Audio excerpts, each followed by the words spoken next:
I'm in possession of both the audio recordings of the 2 airport meetings as well as more than 90 WhatsApp messages. Umvikeli womphakathi osajanyisiwe kwesikhundleni uadvocate Busisiwe Mkhwebane uthi uphethe ubufakazi bokuthi wabizelwa emhlanganweni lapho ekhabe bayokunikela imali engangemali banendoda kwakhe bona kuphele indaba yephenyo lakhe. Umndeni wejaji sele lithethe umhlalaphansi uIvan Mukhoro uthi uyathokoza ngesekelo labantu lokhu umkholo nakasisenge sesibedlela kodwa babawa ukuthi aphume emehlweni womphakathi kwakhathesi.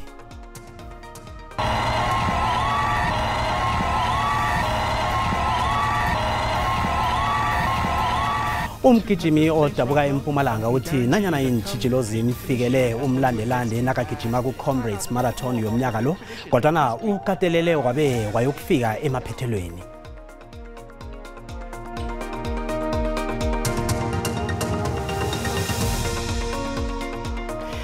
Kwaba kuhle ukuhlanganiswa zindaba kodwa ku-SABC 1 zesiNdebele lotshani naku-DTT. Uvele kafeaturesane ekhotho kaMagistrata weBloemfontein umsolwa wethoba ecaleni lomkati mjeje ubuye abe mbulali uThabo Bester lokweqa ejele. Uzanda moya weminyaka ema-30 ubudala umoya ubotshwe ngosonto ekseni kanti uqalene necala lokukhahlumeza isidumbu nokusiza isibotshwa ukweqa ejele.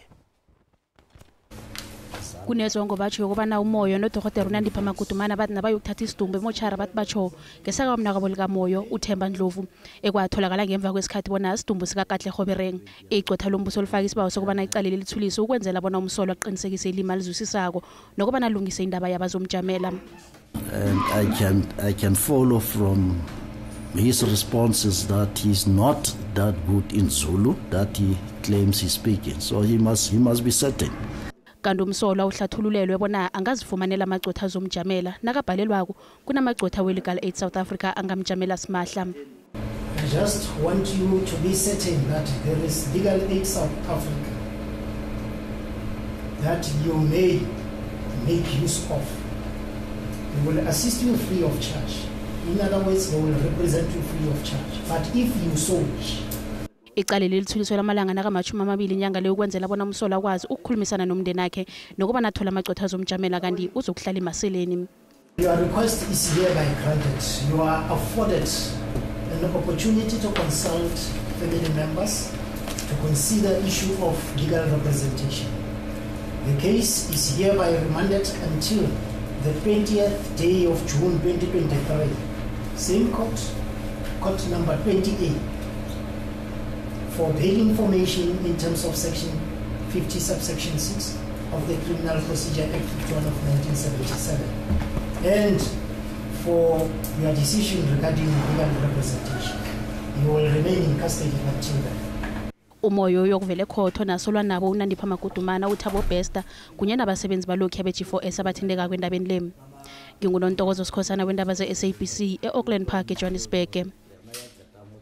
Umvikeli womphakathi ojanyiswe esikhundleni uadvocate Busisiwe Mkhwebane uthi kusehulephelweni yomphakathi ukuthi ayikhuphe imininingwane yeWhatsApp nomgadangiso obufakazi bokuthi kunamalunga amathathu we-ANC eParliament ebekafuna imali. Advocate Mkhwebane ubekhuluma nembiki indaba eSentin eJohannesburg namhlanje. Uadvocate Mkhwebane uveze ukuthi ilunga le-ANC eParliament elibhubhileko uthina Jomat Peterson nosihlalo wekundla ephenya uMkhwebane Qubudile Jantshi nosibebe we-ANC uPheme Majodina balenga ukumfuna imali ukwenzela ukuthi kusulwe iphenyo elenziwe ngaye. uMkhwebane namhlanje bekakhupha ingonyoluka. On the 16th of March 2023, Mrs.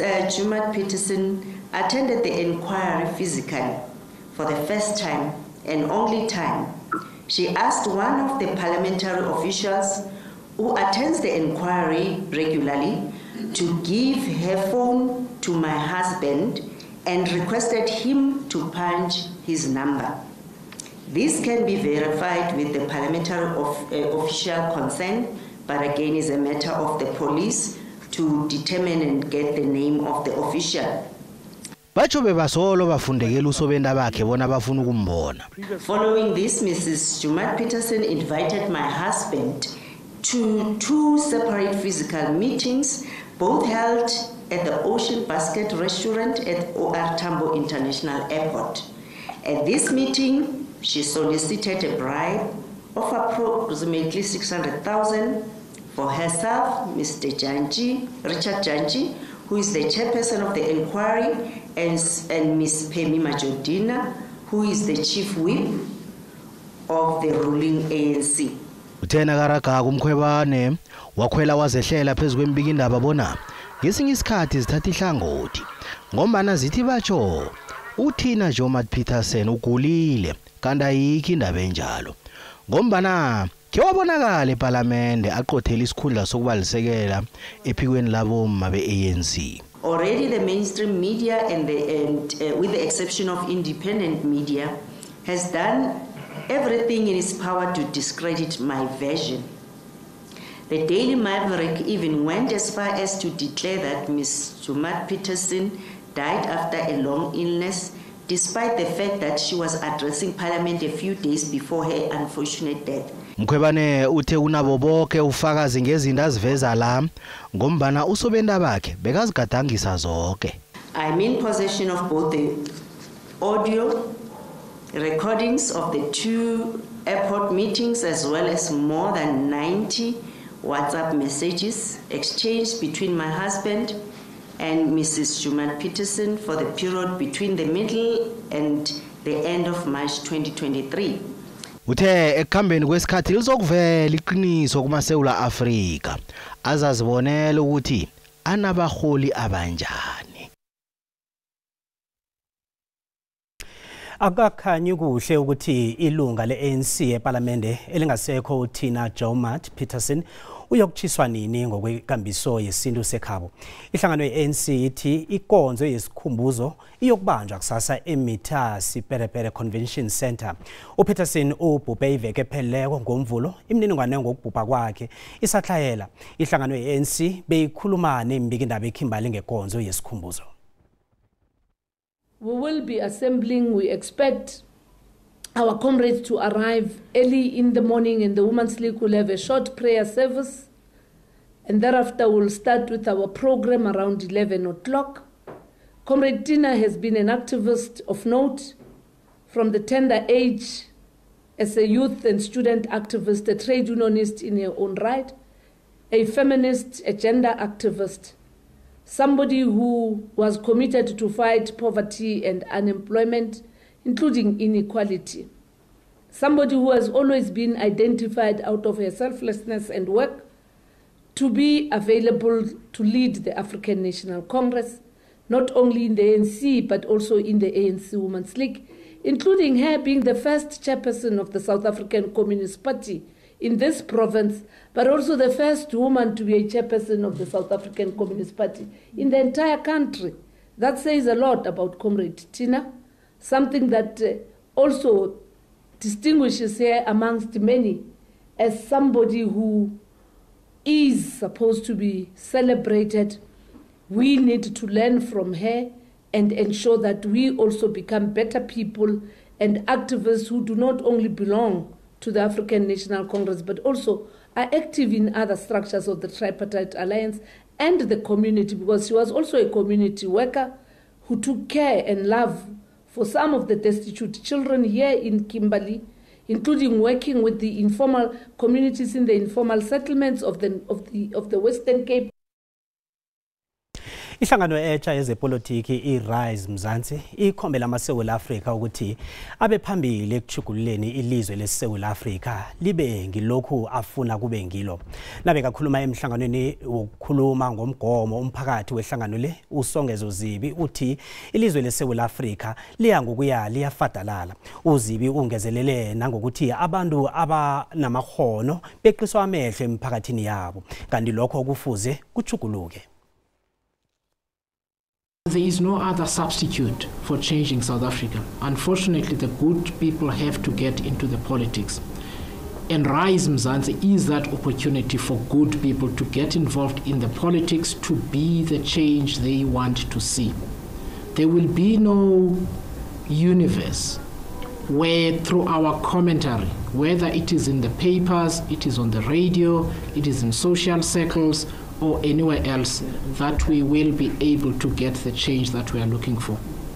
The reason this organization is called Rise Mzansi, it is a call to action to ordinary South Africans to try and do the extraordinary and arrest the decline and turn South Africa into the South Africa of all of our dreams.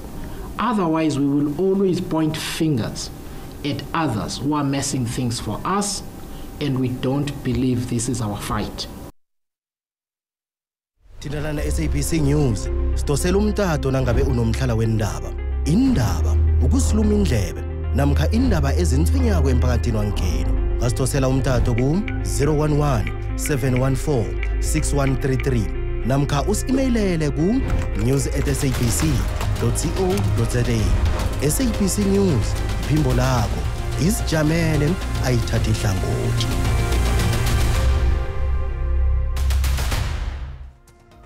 Nasibuya entolo. Qhamuka abantu bahamba truck to truck bas attack, and once back attack bakuthatha bayena ehlathini itholakala urejwa. Abatshayeli bamatraka basebenzisa indlela iN4 eKomati-Port eMpumalanga bathi bahlalele evalweni ngombana benziwa zonke izinto ezimbi.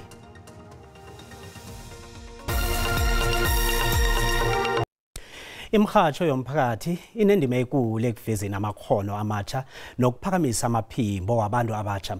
Kuthi kunjalo bavulekelwe namathuba. Nanyana kunentshijilo ezensiza zokusebenza, kodwa imkhatsho yomphakathi eminingi ekubalwa neyehlagwini ijingalanga ithi ukubekezela ngehloso yokusebenzela umphakathi ngilokho okubenza ukuthi barage nokusebenza. Namaphephandaba asemfundeni asiza ukuveza imisebenzi eyenziwa emphakathini. Nemkhatsho emkhulu SABC yandile ngabantu abatsha abasuka emkhathweni yomphakathi ama-community radio station entejini zikamabonakude kunye namaphephandaba womphakathi.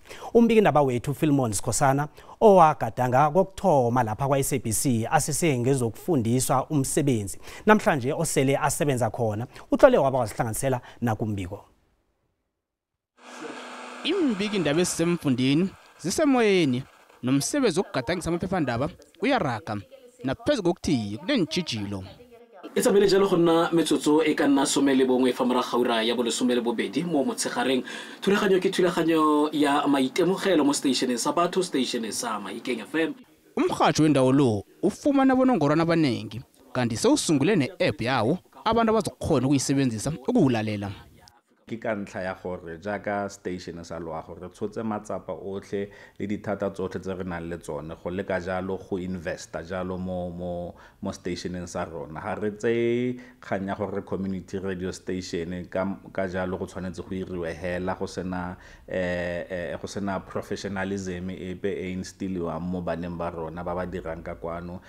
Governance ya rona from the board to the output that you hear mo radio ya rona ya batho re leka ka bojotlhe go nna jalo professional. Omunye wabagatshi balapha umkhatsho lo umnikele ithuba lokuzwakalisa iphimbo lakhe. Ha isale ke joina Mahikeng FM ke ithutile dilo tse dintsi fetotse botshelo ba ka thata ke ithutile dilo tse dintsi mo khasong ke fitlhile mo Mahikeng FM ke sa itse ka di content producer ke sa itse ka di plan ke sa itse ka di report ke sa itse gore radio ha o go gasa fela. Umuntu lo omutsha oneziqu abuya belisekela lomhleli wendaba kelinye iphephandaba lendawo uthi ukwazisa umphakathi indaba esisondelene nabo lithando lakhe. Mo tironye ya go dira ka go gatisa dikoranta ke rotloeditswe thata ke go nna bopelotelele le go kgona go nna le kgatlego ya go direla setšhaba.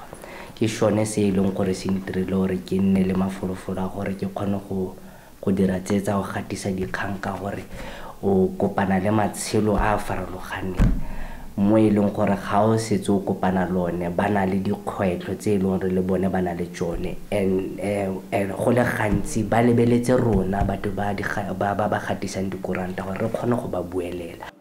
Imkhatsho eminingi efana nale ikhiqiza beyibandulele imkhatsho emikhulu efana ne-SABC abagatshi omunye wabo mhathi weMotsweding FM uObonye Morori owazi kangela kaNelicious.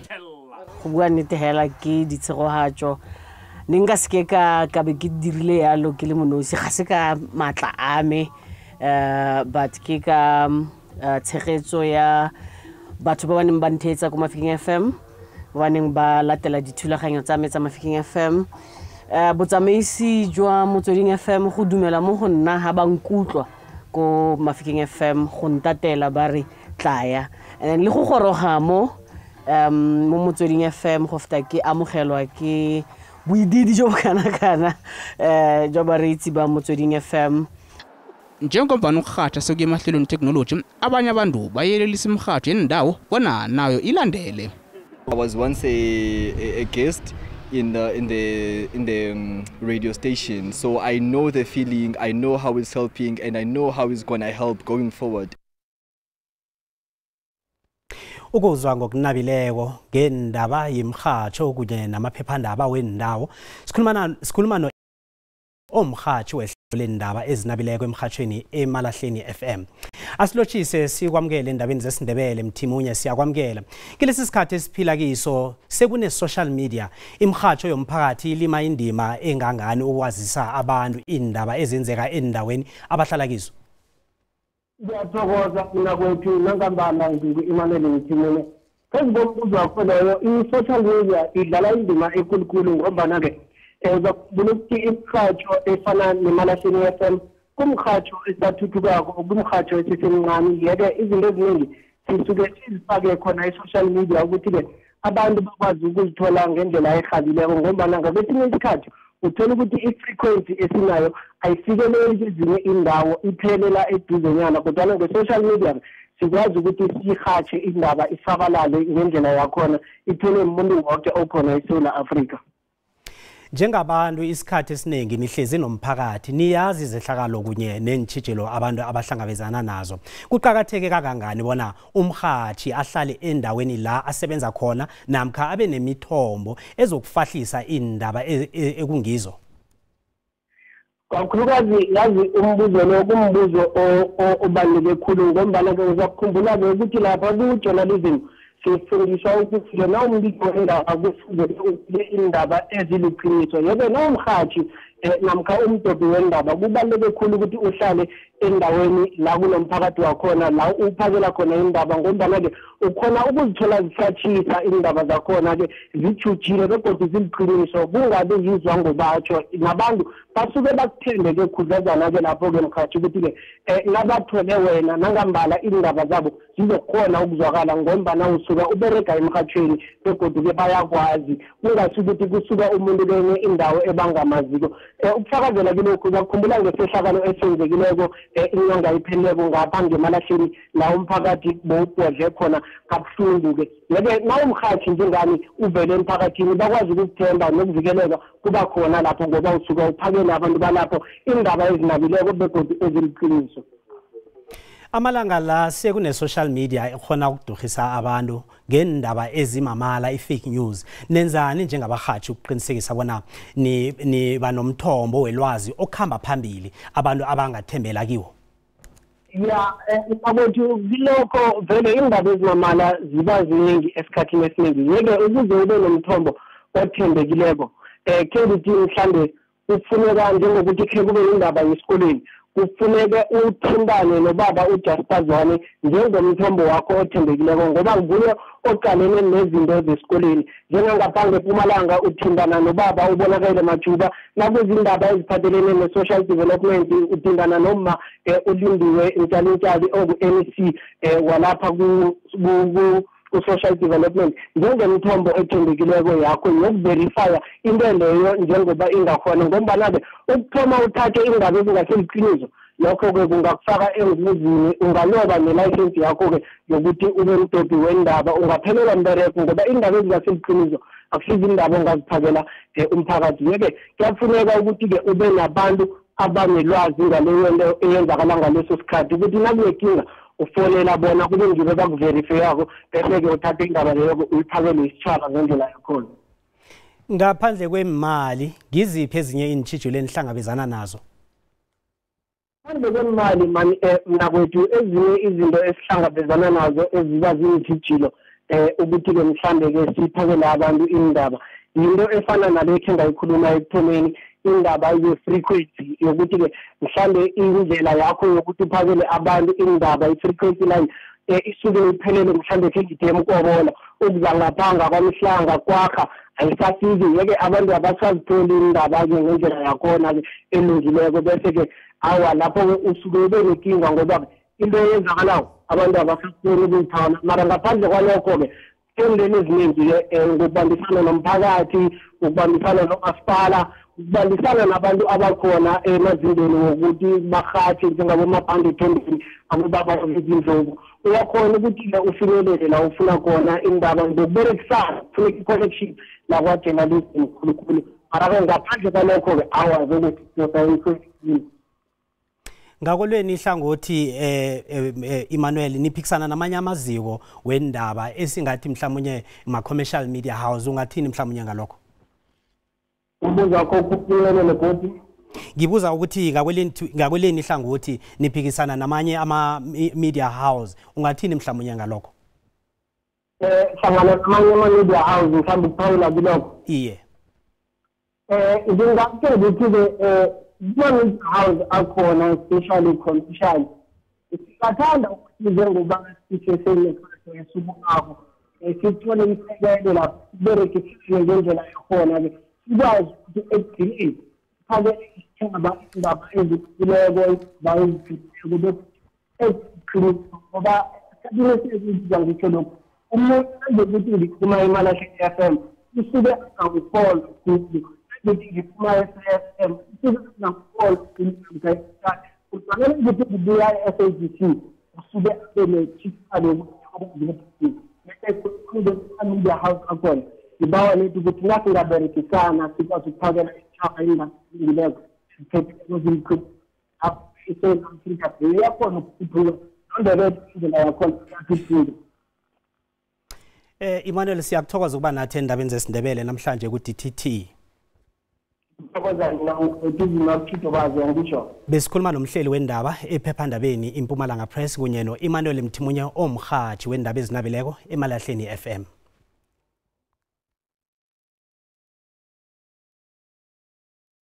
Usomkhandlu wezokuthutha eMpumalanga Kapa ucolile Nqatha udosa phambili imbizo yezokuthutha njengengcenye yehlelo lokugidinga inyanga yabantu abatsha eGqeberha namhlanje.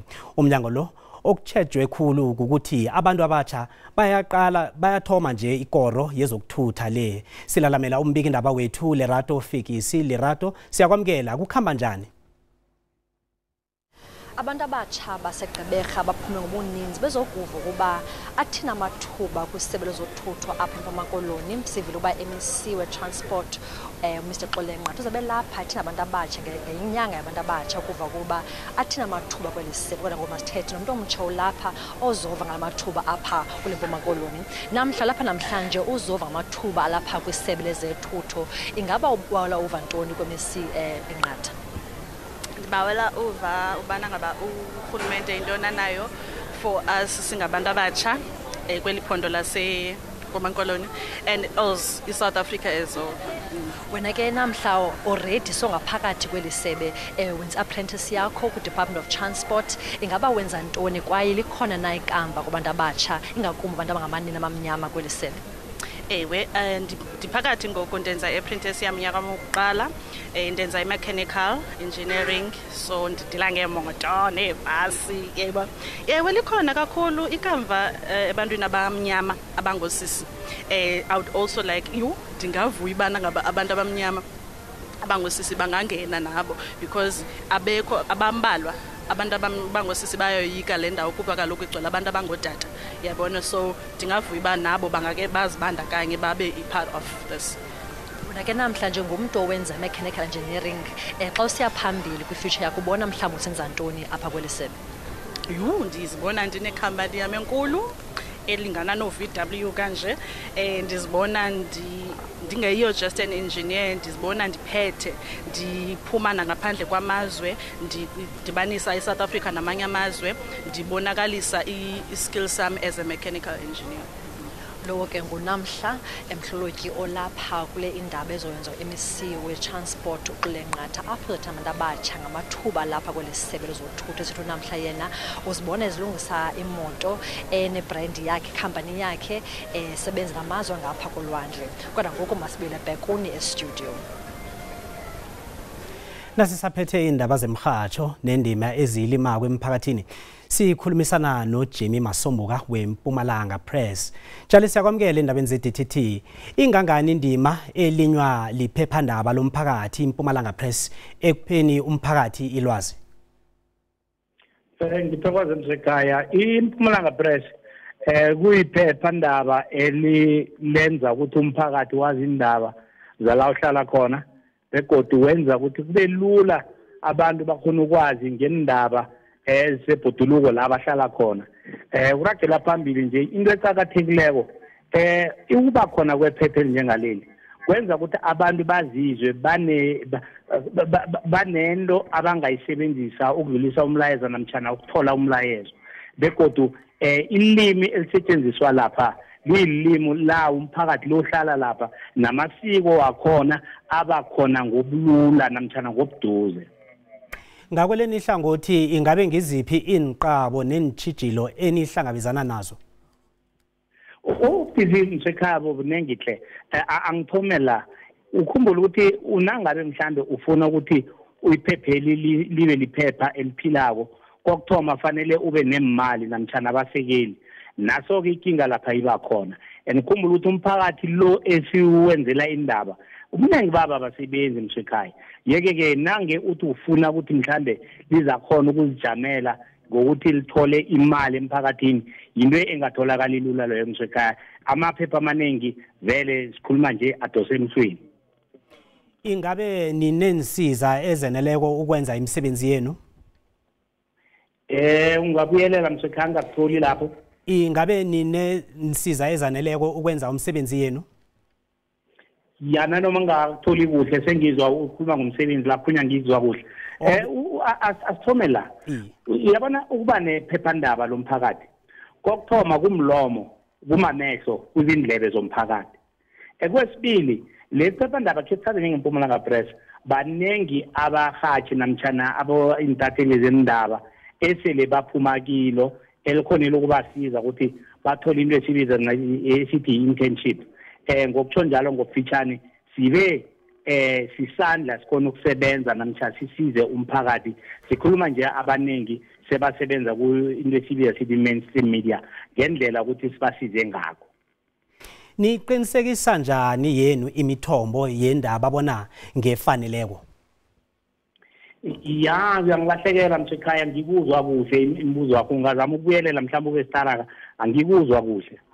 Bengibuza abonyana niqinisekisa njani yenu imithombo yendaba bona ngefaneleko? Mhlambe nangaye ngikulandelela ukhuluma ngeaccuracy. Nangabe senza ihubhululo lendaba, into yokuthoma awuthathi ihlangothi namkhanyana ujame ngesayidini elilodwa unikele omunye umuntu ithuba lokuthi akhulume ngomunye yena angazi. Wenza isiqiniseko sokuthi naloya okhulunywa ngaye umuphe ithuba ukuthi akhona ukuziphendulela. Njalo ke ngelimi lemtatheli lezindaba uyakhona ukuthola into esibiza sithi i-balance reporting, nokulandelela ukuthi kunalapho kunye uthola ukuthi umuntu ubizwa ngegama elibuhlungu namtjana igama ebalwa ngalo mhlambe sithi bepolitiki. Wena na ufika ngakuloya muntu loya na umnikela ithuba uthola ukuthi nakayihlalisako lelo gama namtjana ibizwa abambiza ngalo ligama lokulwa. Manje nawubanikela boke amathuba wenza ukuthi yonke into ihlale ngendlela khona msekhaya. Bamasombuka sikuthokozile isikhathi sakho namhlanje. Thokozana namsekhaya. Besikhuluma nomhleli wendaba ephephandabeni iMpumalanga Press. Ekhasini lethu le-Facebook sibuzile bona abantu abatsha bayakhuthala na ekuzibandakanyeni emaphephandabeni nemirhatshweni womphakathi. Nakumbono wakho uyalandela mbukeli.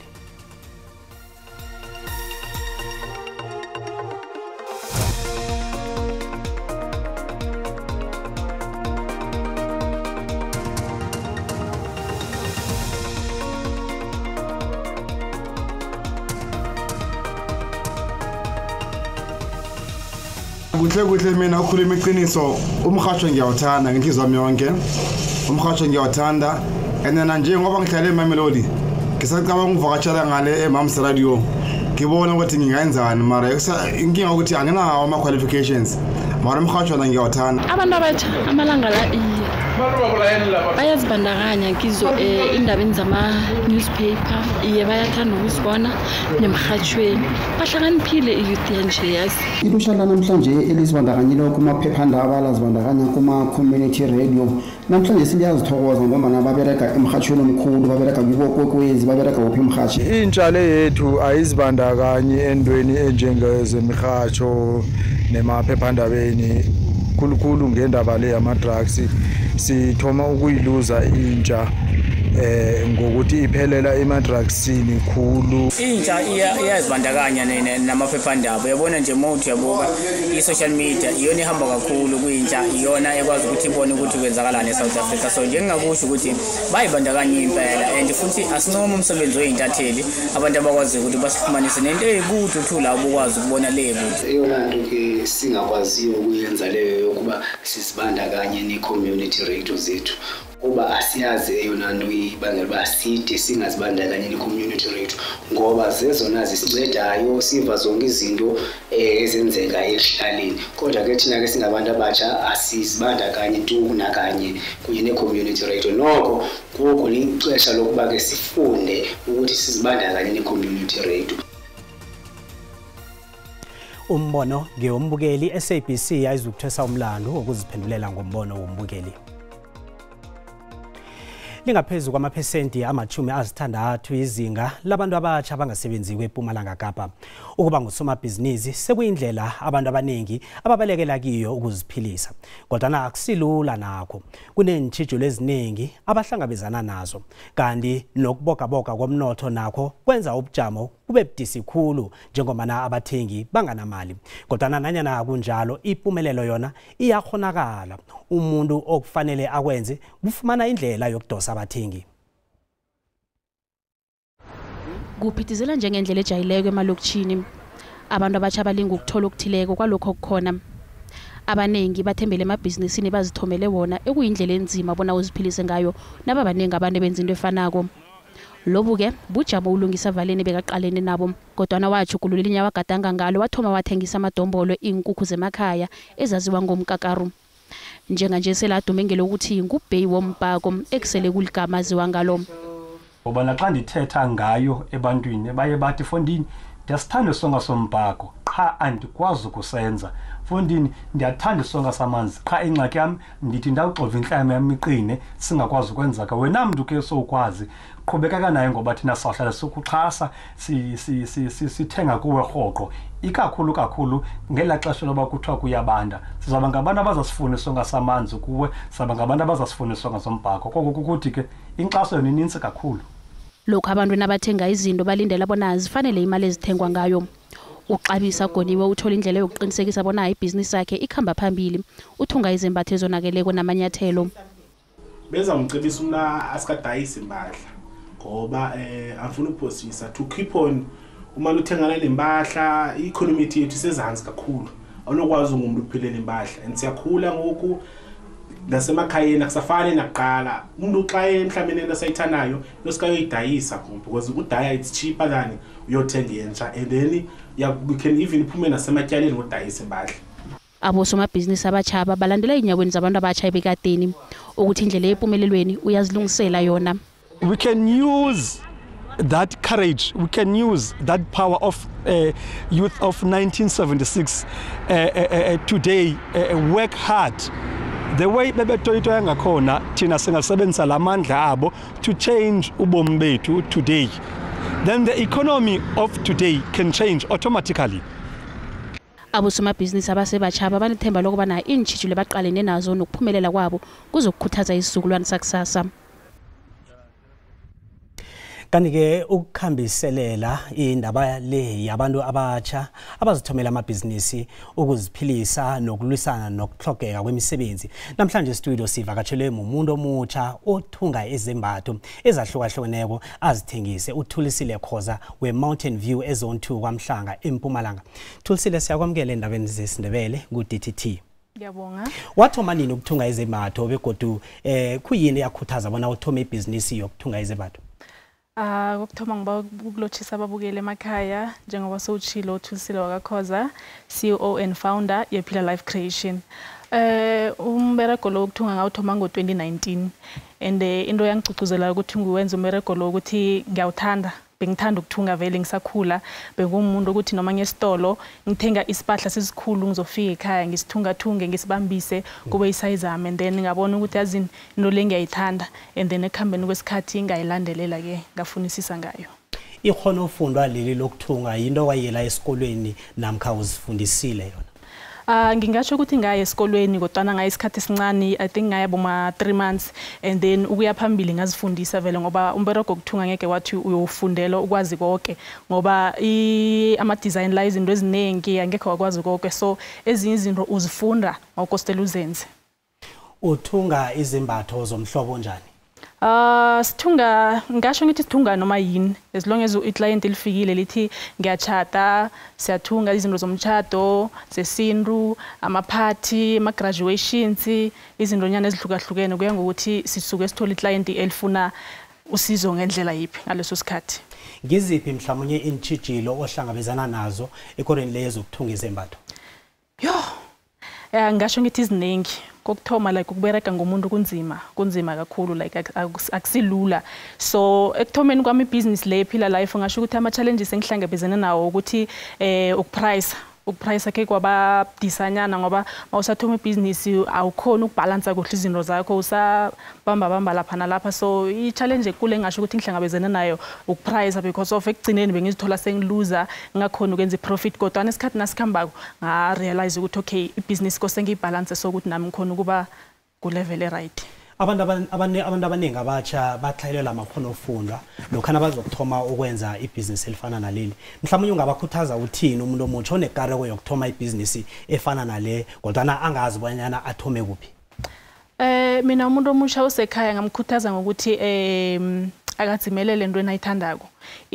Ukudzimelela into oyithandayo ekuyeni phambili, like ukhona ukuba strong entweni leyo, and then ufunisise ngayo, wazi ukuthi okay into le ngiyithandako. For example mhlawumbe umuntu uyabake, uyathoma uyayenza emakhaya, uyenzela abomakhelwane, uyenzela abantu, and then abantu the more ba complimentize the more nawe ukhula ucucuzeleka ngaphakathi. So ngaba advice ukuthi abadzimelele into bayithandako baphushe, and ukuthoma ibusiness akufuna ukuthi basho ube ne-1,000,000 or ube ne-1,000 yona le encane unayo. Funisisa, uyabathola abantu abangakuhelebha ngekhono lelo nalo, uyaya phambili mawumuntu. Thulisile, siyakuthokoza ukuba nathi namhlanje ku-DTT endabeni zesiNdebele. Loyo kunguThulisile lapha e-studio osuka ngapha ngeZone 2 kwaNdebele eMpumalanga othunga izembatho ezihle. Siyakuthokoza Thulisile. Siyabonga. Abatshayeli bamatraka endleleni N4 Road eKomatiport eMpumalanga, abatshayeli baya eMozambique bathi bathwenyekile ngokuphepha kwabo. Abatshayeli balila ngokuthi inlelesi ziyabasahlela ebusuku, zibebele abakuphetheko, zibathumbe bese zifuna imali engikhampanini zamatraka layo. Abatshayeli bathi okhunye okubangela lokho mijeje emide abayijama nabaya eMozambique. Bathi batsho namapolisa akenzi litho ukubavikela. Amatraka ajama amalanga endleleni. Imjeje idosa amakhilomitha angaphezu kwe-10 endleleni N4 esangweni lomkhawulo weLibombo. Abatshayeli bamatraka bathi bathwenyekile ngokuphepha kwabo. Kulomzila waseborder gate yaseNkomatiport siyafrustratheka kakhulu. Sibambe nzima kakhulu sinebo truck driver because esikhathini esiningi sinokuhlala bo 4 to 5 days soloku siku queue silwa kuyocrossa iborder, and then i-issue lesihlangabetana nayo sithi masifika la eNkomatiport kutholakale ukuthi iNkomatiport basitshele ukuthi eborder isystem i-down, and then mase i-down isystem sekufuna sihlale singathi ukuthi siyodlani kwendakalani kungabi netindzawo tokugeza sisestradini. Sihlukubeteka ngendzaba yesystem lebephansi kusukela ngelisonto. So lelisonto the whole day until ngemsombuluko amatraka aqale kuva ngabo 5 late and nyalo sekubonakala ngathi asitopile akusendeki lutho. So asadi umasipalata wenkomanzi naye uthonyekile ngokuthi amatraka aphazamisa ukuhamba kwenkolo edrobheni. These trucks are a menace to our society, much as there is that element of economic drive for the owners of the truck. But our communities, particularly those residents who are staying here in this town, have a serious challenge of accessibility to the main road, particularly the N4. They can't access the N4, they can't get in, they can't get out. That becomes a major problem. Phathimandla zomkhawulo zithi zenza konke okusemandleni ukuraga msinya umsebenzi okudlulisa amatraka. The PMC has engaged our partners like the traffic, because now you find that the road is blocked, and also we have engaged our partners in Mozambique bilateral. Even though when we talk, we agree on certain things, but remember Mozambique is another country that has got its own rules that they need to implement it. Mapolisa tabopha abantu ababili malungana nokuthunjwa kwabachayeli bamatraka. Kwakhathesi solo asajamile amatraka alindi idleko yawo yokudlula.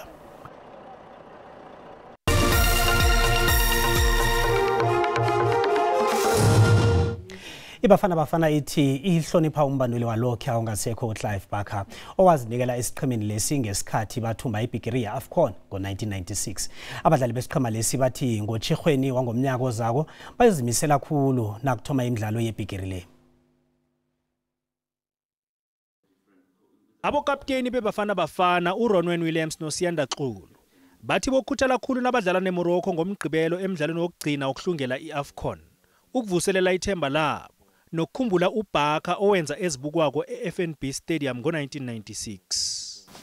He's the only coach to win AFCON, you know, and he's given us hope as a country, you know, that we can do it. So to his family, to his loved ones, you know, we feel the pain with you guys. Obviously, some of us worked with him, and you know what he's done, you know, for a lot of the players' careers. I can remember he was the one that made people take note of Themba Zwane a few years ago. So, you know, we feel the pain, and hopefully, you know, going forward, you know, we can use his legacy, you know, as inspiration, you know, to keep going and keep fighting. And yeah, coming on the younger players, you know, we make it easy for everyone. You know, you don't want to bombard them with a lot of information. You just obviously explain to them how things are done, and they can see it. You know, the environment it's so calm. I know him personally, so he was a very good coach, and it's a huge loss for South African football. Condolences to his family. I've been in different groups, as you mentioned earlier.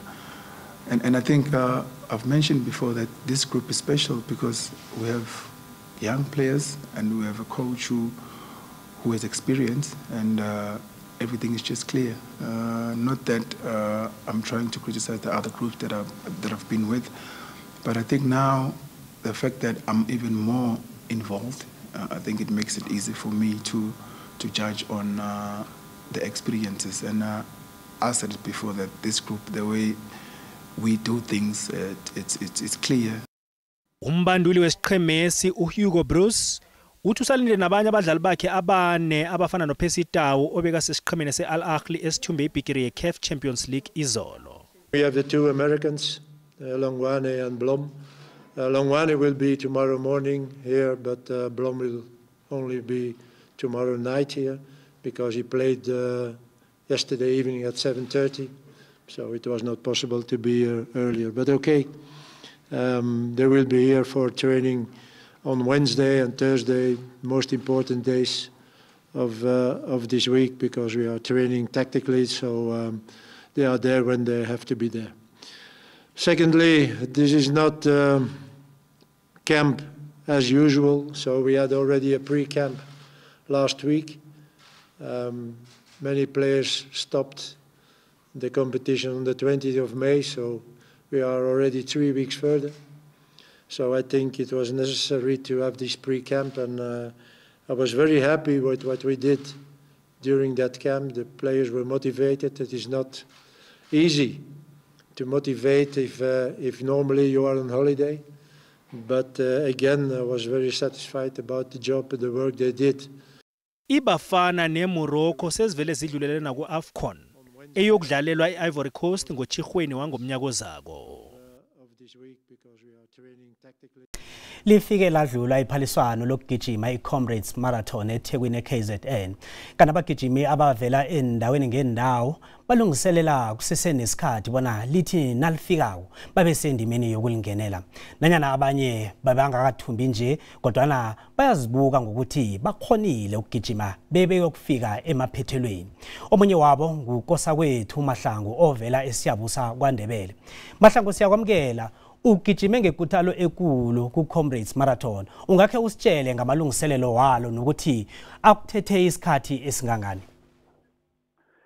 Ngiyathokoza ithuba ngiphalona mhathi. Ukulungisela i-Comrades Marathon 2023 ungithome ngo-August kuthi unyaka ophelileko. Bengizilungiselela kakhulu ngisuka eSiyabuswa abayaziko-ke i-Dr. J.S. Moroka Municipality. Ngisuka eSiyabuswa ngikhuphuke ngiye eThabane, ngiye ngeKosini eMthambothini ngiyokuvelela ngale. Ngisidlule eRamkheletwane ngivelele ngale ngemaphotla. Indlela ebengiberegisa ukuzilungiselela leyo ngoba abaningi bethu batraina futhi emadrobheni. Manje thoka ukuthi kuyagcwala ke emadrobheni kanti ngale ngekhaya ne-traffic ayikho, indlela ngeyakho wedwa. Ekhasini lakho le-Facebook ubale intshijilo ohlangabezene nazo sewuphakathi nendlela ephaliswaneni. Ungacocela ababukeli ngazo? Into enkulu engihlangabezene nayo ebebudisi kimi kuberegwa indeni. Ngithe nangifika ku-30 kilometers sengingenile kilo igijimeli ngathoma ngaberegwa indeni. Manje ngalemuka ukuthi into engiberegisa indeni le litswayi. Kunamazambane la abasipha wona endleleni. Manje amazambane la anetswayi eliningi. Iye nalitswayi umzimba uyalithoka ukuthi ube ne-iron. Mara bebalifake ebuchilweni manje la ngithoma la ngiberega indeni. Enye yesibili ngiye ngalimala ngathinyeka ngapha ngedolweni. Manje kwakosa ukuthi ngingasagijimi ngizihohe ukuya phambili. Mahlangu bekungekwakuthoma na ungenela iphaliswano leli? Bekungokwesikhombha ngokwesi-7 nase ngibala ne-DNF kunento ekuthiwa i-DNF did not finish A1. Otherwise ngithome ukugijima i-Comrades ngo-2014. Uzizwe njani na ufika emaphethelweni nanyana ungakathumbi nje? Ngizizwe ngithokoza kakhulu mhathi. Ngizizwe ngithokoza kakhulu and ngithokoze ne-support labantu bebangikhuthaza. Abanye bebangithandazela ukuthi ngiqede ngoba bekubudisi khulu ngicishe ngalahlela ithawula. Ngicishe nganikezela ngoba ngibona ukuthi hey sekubudisi sekude emuva kude phambili ngicishe ngakhwela ibhesi. Manje ngithokoze kakhulu ukuthi ngifikelele ngesikhathi sami engifikelele ngaso se-10 hour 48 minutes. Akhona amathuba ukuthi ungabuyela esikhathini esizako?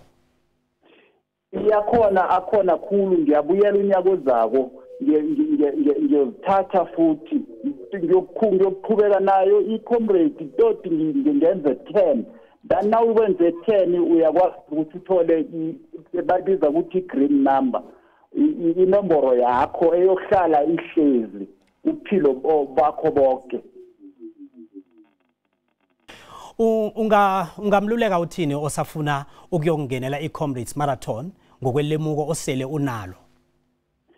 I-Comrades Marathon mhathi cishe ngatsho ukuthi ngeyokugcina siphelela khona bonke abantu abagijimako endleleni bayafisa ukuthi ngelinye lamalanga nami khe ngizibone ngigijima i-Comrades Marathon.